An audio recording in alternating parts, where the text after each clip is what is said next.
SDM साहब अकेले को भी आना चाहिए। हाँ, एसडीएम साहब का एकदम बढ़िया तरीके से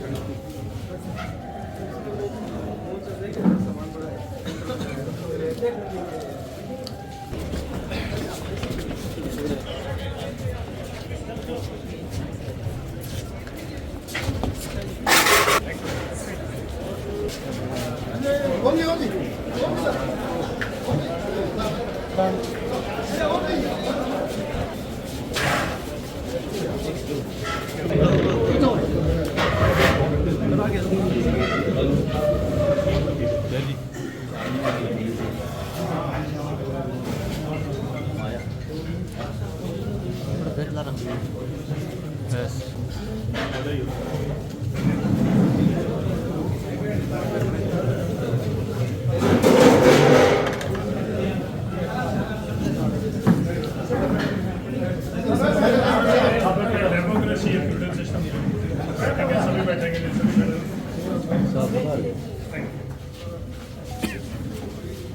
सर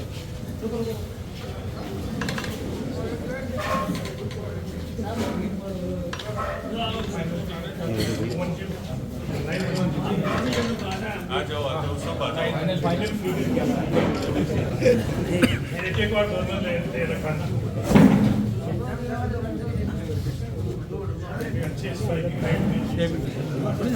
आपको बहुत बहुत बधाई। लेकिन धन्यवाद। जीत का जो मार्जिन था वो बहुत ही मायने रहा। ये लोकतंत्र है, इसमें जीत और हार के आधार के ऊपर प्रतिनिधित्व दिया जाता है। तो लोकतांत्रिक व्यवस्था, संवैधानिक व्यवस्था के अंदर आज बाइतू के जनता को मैं धन्यवाद देना चाहता हूँ। उन्होंने बढ़ते हुए बाइतू को चुना और बाइतू का प्रतिनिधित्व विधानसभा में हरीश चौधरी को दिया। उसके लिए तहे दिल से बाइतू के जनता को धन्यवाद। ये व्यवस्थाओं के अंदर ऐसा कोई प्रावधान नहीं है कि कम वोटों से कुछ अधिकार कम हो जाते हैं या ज़्यादा वोटों से अतिरिक्त अधिकार मिल जाते हैं संवैधानिक तौर के ऊपर। इसलिए वो अब मायने नहीं रखता, जीत और हार दो ही व्यवस्था के अंदर प्रावधान है। हरीश चौधरी जीत गए हैं, कांग्रेस जो सत्ता से बाहर हो गई है, बीजेपी स्पष्ट नहीं, हरीश चौधरी नहीं जीता, बढ़ता हुआ बाइतू जीता।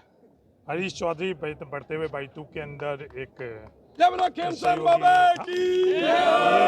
हरीश चौधरी का चुनाव नहीं था, ये बढ़ते हुए बाइतू का चुनाव था। बढ़ते हुए बाइतू को बाइतू की जनता ने चुना, इसलिए मैं वापस तहे दिल से उनको धन्यवाद देता हूँ। कौन सी अब प्राथमिकता रहेगी हरीश चौधरी की? नहीं, लगातार बढ़ता हुआ बाइतू हर दिशा के अंदर आगे बढ़े, ये मेरी प्राथमिकता रहेगी।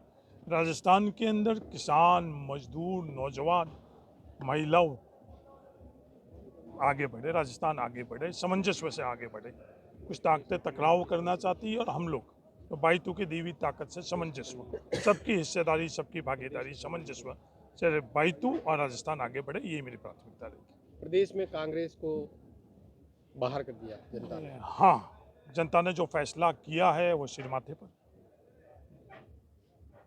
अच्छा हरीश जी, क्योंकि अब एक ऐसी मांग भी उठने लगी है कि हरीश चौधरी अगले नेता प्रतिपक्ष बनने का। नहीं, हरीश चौधरी एक कार्यकर्ता, मेरे परिवार के अंदर एक मजदूर का पोता हूँ मैं।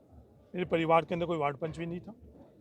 मेरे सहयोगियों ने, पार्टी ने मुझे 7 चुनाव लड़ाई और मैं एक कार्यकर्ता के तौर पर, सामान्य नागरिक के तौर पर ही जितना समाज को, राज्य को, देश को दे सकूँ, मेरी पार्टी को दे सकूँ, वही मेरी प्राथमिकता रहेगी। पद नहीं तो कभी मांगा, टिकट नहीं तो कभी मांगा और नई जीवन में कभी पद और टिकट में भविष्य के अंदर मांगूंगा। हरीश जी, एक सबसे अहम बात ये भी रही कि हरीश जी हमेशा बढ़ते बाइतों की बात करते रहे। तो अब जो, क्योंकि सत्ता परिवर्तन हो गई, तो उन कामों को लेकर कैसे संघर्ष किया? ये नरेंद्र मोदी जी की गारंटी थी। नरेंद्र मोदी जी ने स्वयं ने किया है, मेरी गारंटी, नरेंद्र मोदी जी की गारंटी। ये बढ़ता हुआ बाइतू जिस दिशा में, जिस रफ्तार से बढ़ रहा है, अब सवाल ये है कि नरेंद्र मोदी जी की गारंटी बाइतू के अंदर लागू रहेगी या नहीं लागू रहेगी। सवाल सिर्फ इकलौता ही है, बढ़ता हुआ बाइतू हर दिशा के अंदर आगे कैसे बढ़े। इसकी गारंटी स्वयं नरेंद्र मोदी जी ने राजस्थान के जनता के बीच में रही है कि अब ये सवाल सिर्फ इकलौता ही है। ठीक है भैया।